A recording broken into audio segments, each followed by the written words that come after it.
在地人在地前要带乡亲来去食蜂蜜，因为这个气候影响，今年林景乃至花开花的情形拢无好，连带影响是蜂蜜的产量。因为蜜蜂挽无蜜，采无蜜，再加上今年美加这个温差真大，这个蜜蜂较互破病，影响到生产力。据说讲蜂蜜的产量恐惊较无旧年的一成，加上咧原物料成本拢起价，互蜂农做无够工钱，损失惨重。 农友伫咧过节园内底做事，顺螃蟹情形。今年农友心情是如苍苍，多变的气候，和今年的产量敢若剩旧年的一两成。以前的蜂巢热起来是足重的吼，今年热起来吼，拢经过轻轻啊尔。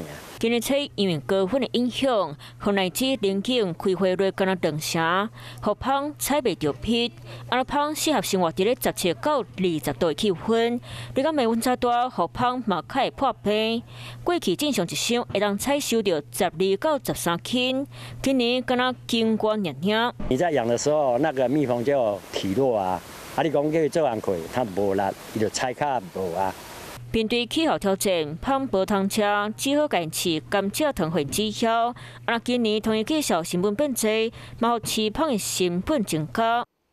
Hello， 我是郑雅芳。想要抢先掌握最及时的新闻资讯吗？赶快订阅、按赞、开启小铃铛，锁定华视新闻 YouTube 频道。